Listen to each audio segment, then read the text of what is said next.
water and energy used and produced efficiently will determine the well-being of the human race and our existence on this planet. Earth and nature have always existed.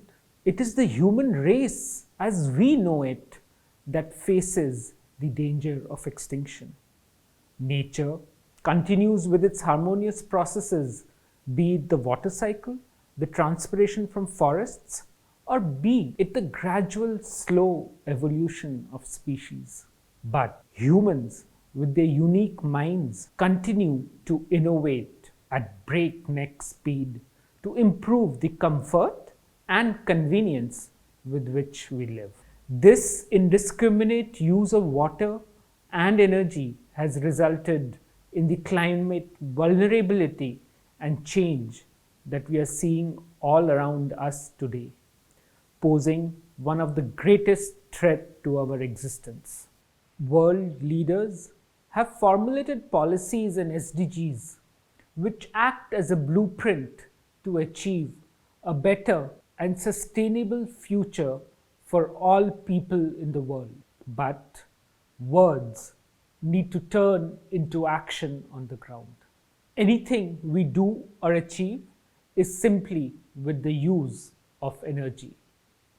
Energy is burnt for all our practices, and to me is the largest culprit we have created. We need to bring in circularity in our energy use patterns and production. Making energy last longer before it is burnt will turn out to be the key to reaching the goal of eliminating further damage to the ozone layer and preventing erratic climate events. The circularity of energy can be centered on three overarching principles. 1. Prioritizing alternate forms of energy. 2. Maximizing product use before discarding so that we consume less. And 3. Recovering waste, excess, or even free energy that is available. So, what do I mean by circularity in energy? How do I make it possible? Innovation in the energy sector has a huge role to play in the development of a circular economy. Alternate renewable sources need to be mainstreamed, and these include innovative materials to store energy. Circularity in energy through these innovative materials would also create closed loop cycles in which energy is reused. You are familiar with batteries for storage of electricity that enables a myriad of possibilities. It enables flexibility, demand management, and extension to use renewable energy. But 50% of final consumption of energy goes towards heating or cooling. A lot of this heat or coolth is available as waste heat in our processes or even free cooling, say on a cool summer evening. This can be stored. That's free energy. Have you ever wondered that this could be changed using innovative materials for storing heat or cold or enable thermal energy storage? The science has always existed, and we all know how ice can be used to cool your drinks. That's thermal energy.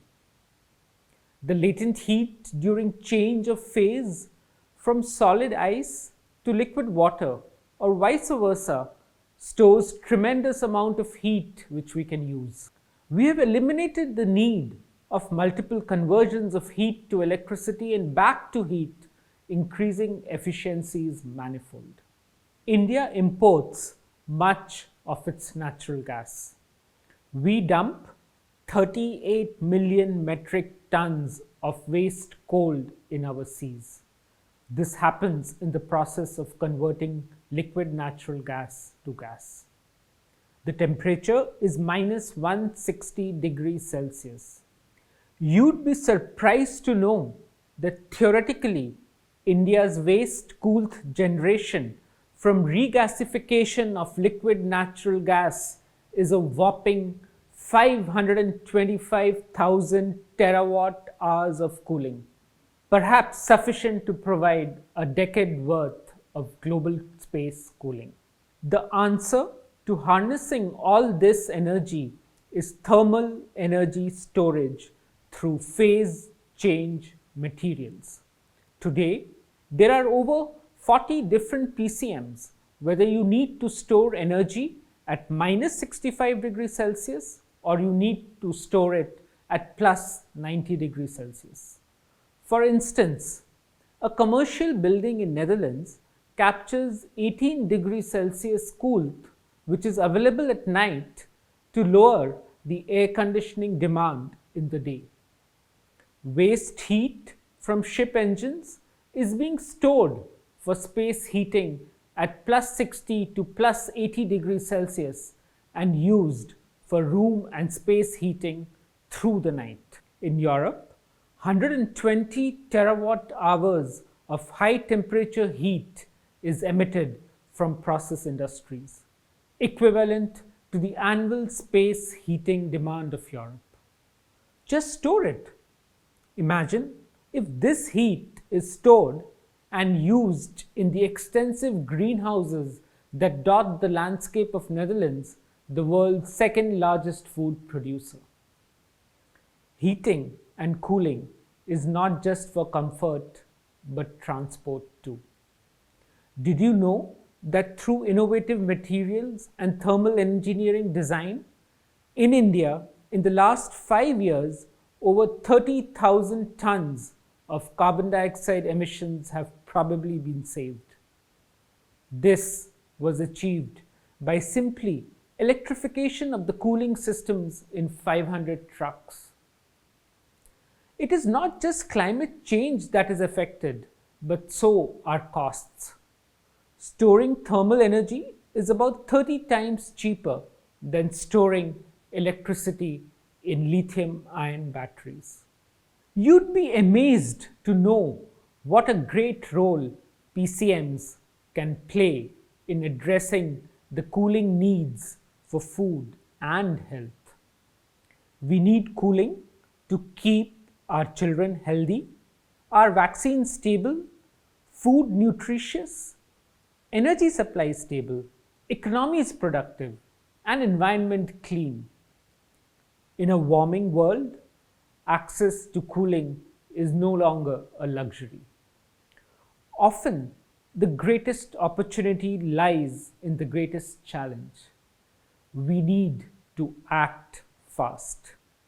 Around 30% of the world's population is currently exposed to life-threatening temperatures for at least 20 days a year.